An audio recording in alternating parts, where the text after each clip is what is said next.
con esta clase, que todos los años siempre se han hecho las clases y esta vez no sé por qué lo han sacado de la programación. A mí me llama la atención porque todos los años se dictaba esta clase, porque cuando hacen prácticas, generalmente pues hacían prácticas y al final siempre se quedaba, se daba una revisión del electrocardiograma. Eso es tan así como, por ejemplo, cuando uno hace una neumología, en neumología igualito, ¿no? Hay que ver al paciente con la radiografía de pulmones. Aquí en cardiología es con el electrocardiograma, aunque ahora va cambiando algunas cosas y ahora ya le están poniendo incluso el ecocardiograma. Pero vamos a comenzar. ¿Me escuchan bien, no? Sí, doctor, sí se escucha. Bien. Para la electrocardiografía, cuando uno quiere aprender a interpretar la electrocardiografía, es como aprender a leer Coquito. Cuando uno empieza a leer las letras, empieza por Coquito, después va avanzando con libros más sofisticados. Y aquí es igualito. Ahora, si alguna vez se llega a aprender del todo electrocardiografía, nunca. Toda la vida uno siempre va aprendiendo cosas. Es decir, nunca se termina de aprender el electrocardiograma. Bueno, vamos a comenzar definiendo primero qué cosa es la electrocardiografía. El electrocardiograma, lo que nosotros vamos a analizar es el electrocardiograma. No es más que el registro gráfico de la actividad eléctrica del corazón. Es decir, la actividad de los potenciales eléctricos producidos en relación con el latido cardíaco. Es decir, el corazón tiene actividad eléctrica y esa actividad eléctrica va a ser registrada en la superficie corporal. Esa señal eléctrica que es registrada en la superficie corporal va a ser recogida por medio de electrodos a un electrocardiógrafo. Y el electrocardiógrafo lo que va a hacer es modular, amplificar y todo eso, la señal eléctrica, y la va a inscribir. O sea, cómo la detecta, la va a inscribir. Y la va a inscribir en los actuales momentos, puede ser en una pantalla de una computadora, puede ser en un papel, registrar en un papel. La cosa que nos facilite a nosotros interpretar después esa señal eléctrica. Para eso tenemos que saber cómo sale la señal eléctrica, cómo es que surge esa señal eléctrica. La señal eléctrica surge por una propiedad que tienen estas células del miocardio. Una de las propiedades que tienen las células del miocardio, esto es el automatismo. Si yo les pincho a ustedes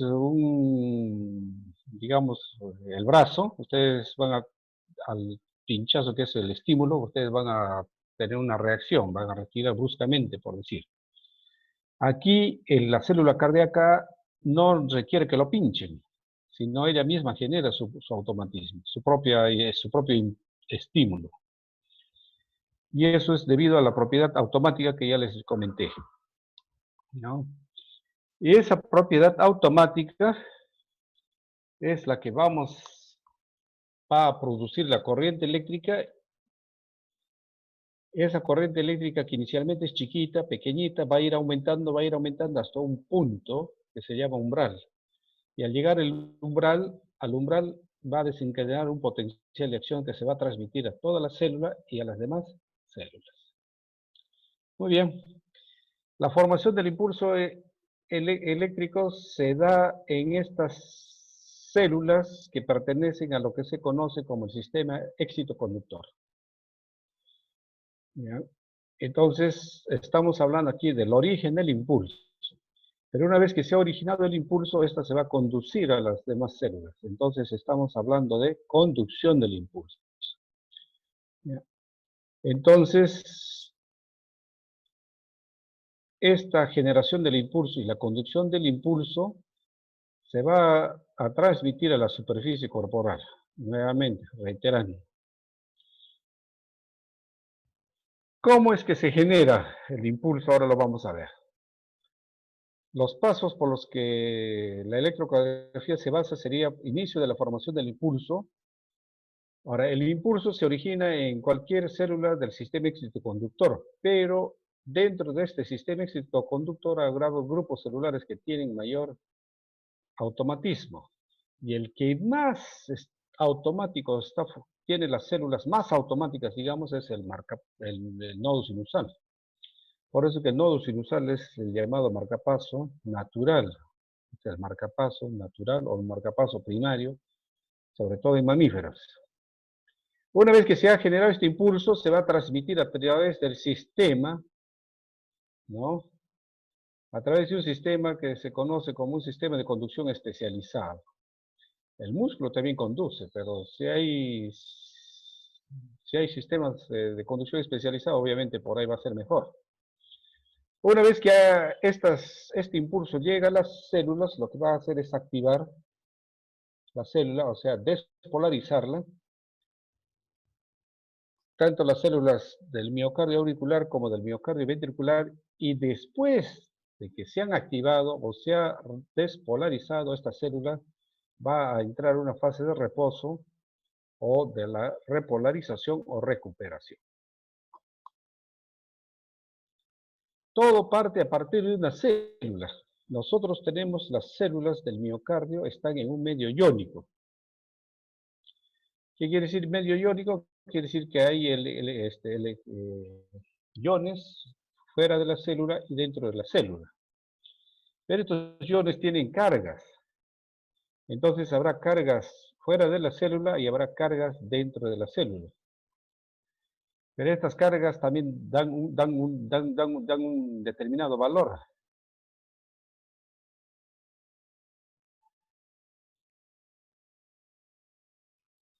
Dan un determinado valor, haciendo que las cargas que están fuera de las células sean positivas y las cargas que están dentro de la célula tengan un valor negativo, digamos. La diferencia entre estas dos cargas, entre la carga externa e interna, se llama la gradiente iónica, que es más o menos menos 90 milivoltios. Eso ya creo que ustedes lo saben, estamos recordando. Cuando hay una alteración en la permeabilidad de la membrana celular, puede ocurrir salida o entrada de ciertos iones, sobre todo el ingreso de iones dentro de la célula, ¿no? Entonces, la célula que ya tiene, en el interior ya tiene una carga negativa, por ejemplo, va a ser neutralizado por el ingreso de iones positivos, y entonces la carga interior va a ir aumentando progresivamente hasta llegar al punto umbral para desencadenar un potencial de acción. Ya lo dijimos, ya cuando la célula está en reposo, esa gradiente va a ser más o menos menos 90 milivoltios. ¿Ya? Pero si eso se altera y llega al umbral, las cargas positivas, si se desplazan hacia el interior de la célula, van a neutralizar las cargas negativas. Y va a ir aumentando hasta llegar al punto de umbral y va a desencadenar un potencial de acción. ¿Este potencial de acción se puede registrar? Sí, se puede registrar, claro, con microelectrodos, ¿no? Y así se ha podido ver que estos potenciales de acción que se han generado son diferentes en los diversos grupos celulares cardíacos. Y eso tiene su razón. Aquí tenemos, por ejemplo, un estado en reposo. Aquí pues el potencial es menos 90 milivoltios, por lo menos. Si esto va a ir aumentando por ingreso de cargas positivas, sobre todo el sodio, va a llegar a este punto que se llama umbral y aquí va a desencadenar un potencial de acción. O sea, la célula se despolariza. Una vez que se despolariza, viene la fase de la repolarización, ¿ya? Que es un descenso primero abrupto, después en meseta, después otra vez se acelera, hasta llegar al potencial de restablecimiento del equilibrio iónico, más o menos, digamos. Ya, o sea, hasta donde culmina la repolarización. Miren este potencial de acción, no se olviden la figura. Entrada de iones, alcanza el umbral y desencadenar un potencial de acción. Después de desencadenar un potencial de acción, esta va a tener sus fases, una fase de la despolarización y fase de la repolarización. Y esto, si es medido o registrado por microelectrodos, vamos a ver que tienen estas morfologías, como ya les mencioné. ¿Y cuál es la diferencia? Si ustedes notan entre las diferentes variedades de los potenciales de acción, que las del nodo sinusal, por ejemplo, que es la célula más automática, la fase 4 prácticamente no es recto, tiene una pendiente, de aceleración de subida.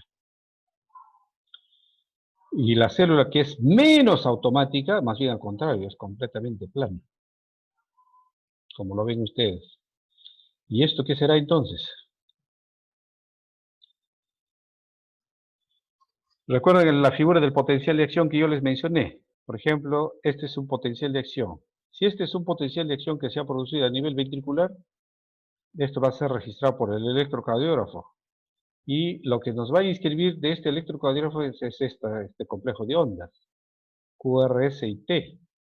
O sea, ¿qué cosa es lo que estamos viendo cuando vemos el Q, por ejemplo, el QRS y T? Simplemente es potencial de acción del ventrículo. Y la onda P será potencial de acción de la aurícula. Entonces, ¿qué cosa es lo que estamos viendo cuando analizamos el electrocardiógrafo? No es más que simplemente potenciales de acción. Obviamente esto es la resultante, ¿no?, de todos los potenciales de acción a nivel ventricular.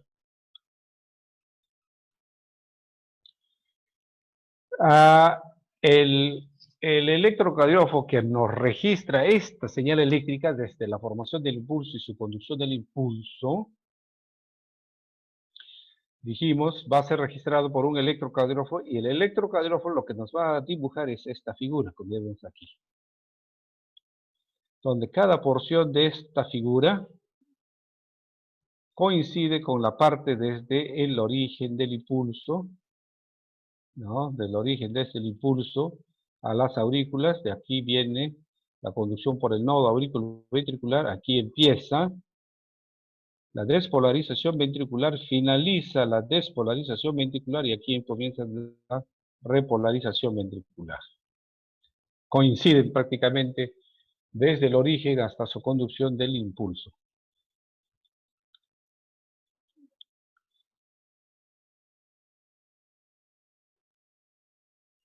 Cuando esto ocurre desde el origen y se conduce por las aurículas, lo que nos va a dibujar es esta onda, ¿no?, onda P, y la conducción por el nodo AV va a tomar un tiempo que va a ser este tiempo de aquí, que normalmente lo conocemos como PR.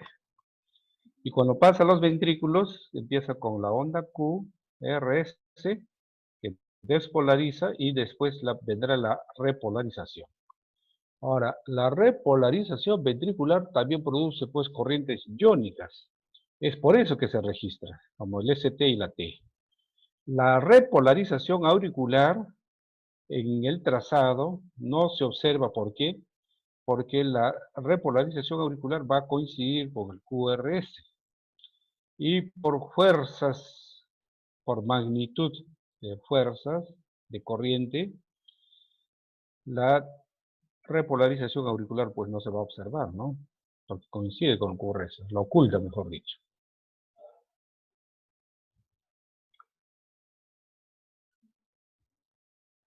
Esta señal eléctrica que ya les menciono nuevamente es registrada por electrodos y por medio de electrodos que son conducidos al electrocardiógrafo, y el electrocardiógrafo lo que va a hacer es modular, amplificar, o sea, lo optimiza, mejor dicho, la señal eléctrica, y después lo va a inscribir, en este caso, en esta hojita de papel, por ejemplo, en esta hoja de papel. Nosotros ya le hemos puesto nombres a cada porción de ese complejo de ondas. Le hemos puesto el nombre de P, PR, QRS, ST, etcétera, etcétera. ¿Por qué?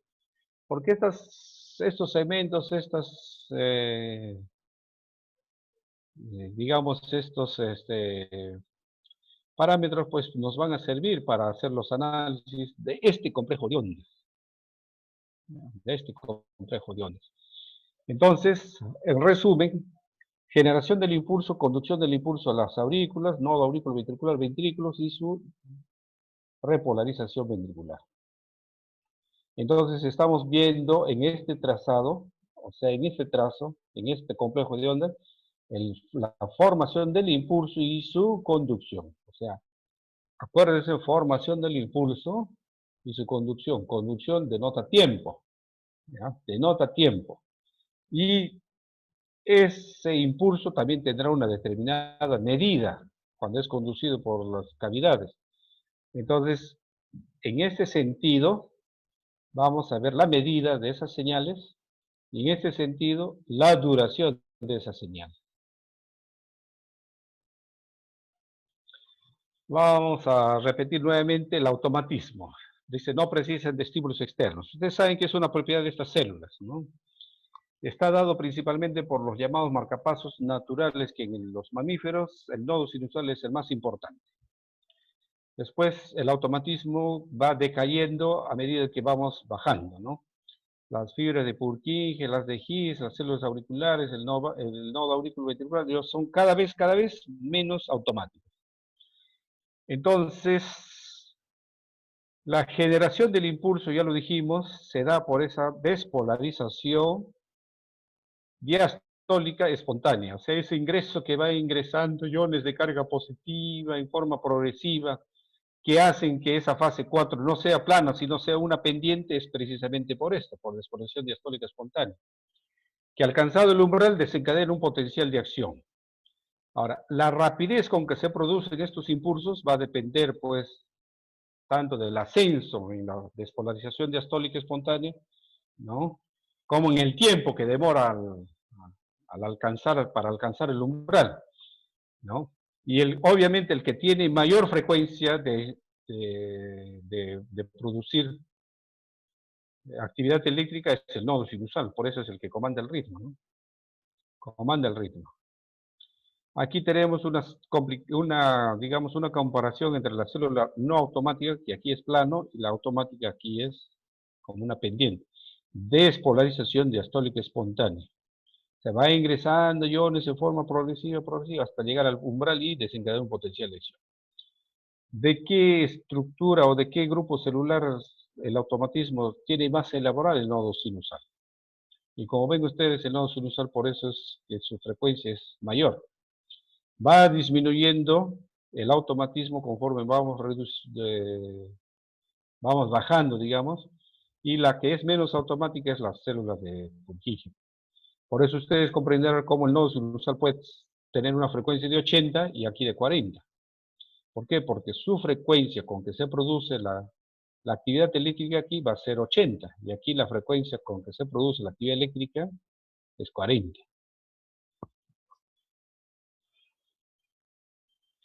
Fase 4, diástole, línea recta en las células en automatismo, y las células marcapaso prácticamente no tienen potencial de reposo.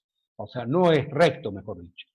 Pues una lenta despolarización diastólica espontánea que va hacia el umbral y que depende de la corriente iónica, principalmente del sodio y del calcio, tiende a despolarizar la membrana. Esto es base del automatismo. O sea, ¿cuál es la base del automatismo? La despolarización diastólica espontánea, pues, en las células más automáticas.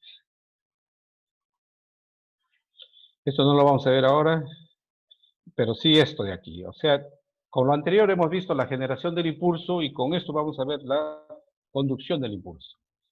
Una vez que ya se produjo un impulso, se va a transmitir a las células adyacentes por medio del sistema de fibras del sistema especializado de conducción, dando lugar a que el miocardio, al recibir esa corriente, pues va a dar una respuesta. En este caso va a ser la contracción. Lo que aquí nos va a interesar es la velocidad de conducción, que a nivel auricular del miocardio auricular puede ser 2 a 3 metros por segundo, a nivel de las de His, por ejemplo, es 4 a 6 metros por segundo, la velocidad de conducción a nivel del miocardio ventricular es 400 milímetros por segundo. La pregunta sería, ¿cuál es más rápido o dónde es la conducción mucho más rápida? Obviamente aquí, en el haz de His. Y esto coincide con el QRS, por eso el QRS pues sube y baja a velocidad, es rapidito. En cambio aquí es 200 milímetros por segundo, por ejemplo. Entonces, o a nivel del miocardio ventricular es 400 milímetros por segundo. Entonces, por eso que un complejo ventricular va a ser pues sumamente ancho. ¿Por qué? Porque demora más.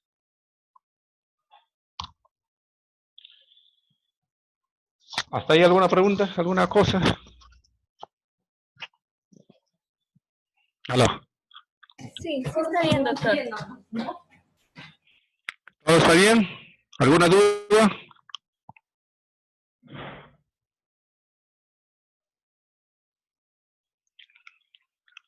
¿Aló? No, doctor. Ya, seguimos entonces. Esto ya sería como una segunda parte. Esa señal eléctrica que ya les he mencionado que se origina y que se transmite por todo el corazón va a ser registrada en la superficie corporal. ¿Por medio de qué? De electrodos. ¿Y qué son los electrodos? Los electrodos son como ojos, digamos, como si fueran ojos. Ya son unas placas metálicas que están conectados, ¿no?, al electrocardiógrafo. Estos electrodos pueden ser desde una ubicación o desde dos ubicaciones. Si me va a ver la señal eléctrica desde dos puntos, entonces la derivación se la llamará bipolar. Y si la señal eléctrica va a ser vista, va a ser registrada desde un punto, ese electrodo será o va a llamarse una derivación unipolar. Entonces la derivación no es más que la unión de dos puntos del cuerpo humano o el punto desde donde se observa la señal eléctrica. En otras palabras, desde donde me registra el potencial eléctrico. ¿Ya? Si es desde dos puntos, hay una diferencia pues entre los dos. Pero si es a partir de un punto, desde allí, con el infinito. Las primeras derivaciones que se crearon o que se surgieron fueron creadas por el Eindhoven, ¿no? Que creó la derivación 1, la derivación 2 y la derivación 3, ¿no? Uniendo brazo izquierdo, brazo derecho y con la pierna izquierda, formando el famoso triángulo que ya ustedes conocen de Eindhoven, ¿no? Donde aquí es negativo, aquí es negativo, aquí es positivo, aquí es negativo y aquí es positivo. ¿Ya? O sea, cuando es bipolar, un punto es positivo y un punto es negativo. Estas derivaciones bipolares de Eindhoven lo podemos extrapolar a un punto con el objetivo de ¿qué? Vamos a seguir. A estos se crearon otras derivaciones que son ya unipolares a partir desde un punto. AVR, AVL, AVF. AVR es A es amplificado voltaje red derecho. Amplificar el voltaje de la izquierda. O sea, como la señal registrada en unipolar es bien pequeñita, más chiquita, entonces lo que hace el electrocardiógrafo es amplificarlo, pues por eso se llama amplificado. Y lo amplifica y lo registra. Ahora, estas derivaciones también pueden ser extrapoladas a un punto medio, claro que sí, como en este caso, y formando este sistema sextiaxial de Bailey, que tiene un objetivo. ¿Para qué nos sirve esto, digamos? La corriente eléctrica desde que se origina tiene una dirección. ¿Va hacia dónde? ¿Va hacia qué dirección? Entonces, uno de los criterios para ver esa dirección, hacia dónde se dirige esa corriente eléctrica, precisamente es esto. Esto es lo que nos va a ayudar. Y ahora vamos a ver cómo. Y a esto le agregamos las derivaciones electrocardiográficas unipolares, que es desde V1, V2 hasta V6. Lo anterior me sirve para ver esa dirección de la corriente eléctrica en un plano frontal, como ustedes pueden ver. Y esto de acá me va a servir para ver la dirección de esa corriente eléctrica en un plano ya transversal. Transversal. ¿Ya? Es para ver la dirección.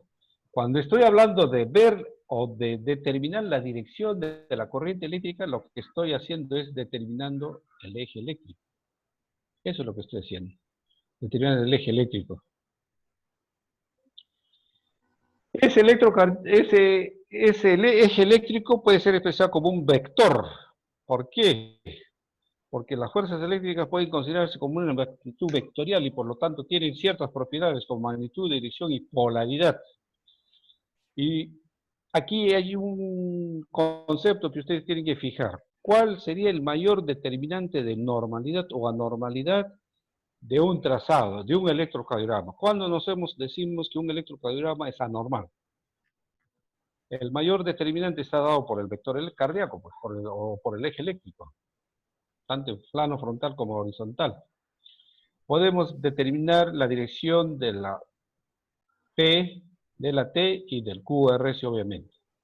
El que más se utiliza, pues, es el QRS. Ahora, el QRS tendrá una dirección y la onda T tendrá otra dirección. Entre los dos van a formar un ángulo. Y ese ángulo generalmente no debe ser mayor de 60 grados. Si es mayor de 60 grados, ya es pues, un electrocardiograma normal, ¿no? ¿Ya? Entonces, el mayor determinante de normalidad o la normalidad de un electrocardiograma es el vector cardíaco. Y las condiciones en las que el vector cardíaco nos sirve para establecer un diagnóstico son múltiples, por ejemplo, en defectos de conducción, crecimiento ventricular, arritmias cardíacas congénitas, preexcitación, embolia, etcétera, etcétera. O sea, siempre nos va a servir el eje eléctrico, es primordial, fundamental. Al final de todo, lo que nosotros vamos a obtener ya con una inscripción completa por el electrocardiógrafo de todas las derivaciones que utilizamos es el electrocardiograma. La derivación 1, la derivación 2, la derivación 3, AVR, AVL, AVF, V1 hasta V6. Estas son las derivaciones frontales y estas son las derivaciones precordiales. Entonces, nosotros lo que vamos a ver es esto, y esto al ver y analizar determinaremos si es normal o anormal.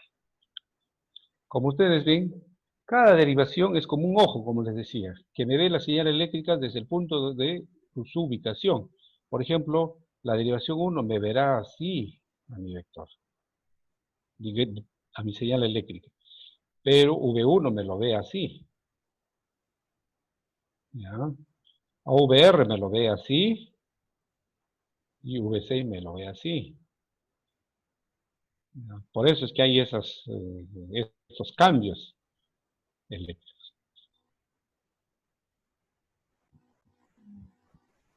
Entonces, la electrocardiografía, ¿qué cosa es? ¿Cuál sería el concepto de la electrocardiografía? Es parte fundamental de la valoración cardiovascular, como ya les hemos mencionado. Es una herramienta esencial para investigar arritmias, útil en el diagnóstico de trastornos cardíacos. Requiere de familiarizar, o sea, ¿qué quiere decir familiarizar?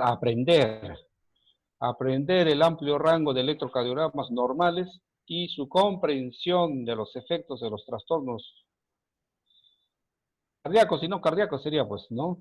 Que son requisitos esenciales para la interpretación adecuada, o sea, requiere entrenamiento, mejor dicho. La contracción y relajación del músculo cardíaco resulta en desformación del cerebro miocardio, bueno, eso está bien. Los cambios eléctricos son registrados, ya está, miren bien, vías electrodos puestos en superficies corporales y transcritos a un sistema de registro para obtener un electrocardiograma. Hasta ahí vamos a ver, vamos viendo bien. La amplitud de la onda puede estar influenciada, o sea, el tamaño, mejor dicho, puede estar influenciado por la masa, pues, o por las interferencias. Si hay mayor masa habrá, pues digamos, más grande será la amplitud, o tendrá mayor amplitud la señal eléctrica. Y si hay interferencia, por ejemplo, un derrame pericárdico, el líquido pues impide que la señal eléctrica pase en forma adecuada, entonces la señal pues va a ser más chiquita, ¿no? Por decir, ¿no? Ahora, el otro concepto que hay que tener en cuenta en la electrocardiografía es que la dirección de la señal eléctrica será, o sea, me dibujará el electrocardiógrafo una onda positiva de esta dirección si la señal eléctrica se dirige al electrodo explorador. Pero si se aleja del electrodo explorador, la deflexión va a ser negativa. O sea, me va a dibujar una onda negativa. Ahí dice, la dirección de la deflexión dependerá de si el impulso viaja hacia o fuera del electrodo detector. Por convención, dice, el impulso eléctrico que viaja hacia el electrodo causa una deflexión vertical positiva, o sea, hacia arriba. Y si se aleja de ese electrodo, la señal será negativa.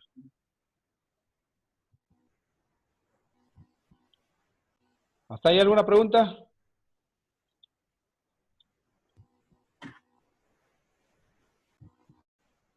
Esta es la derivación 1, la roja que ven aquí. No se olviden que aquí es negativo y aquí es positivo. ¿Ya? No se olviden, ¿eh?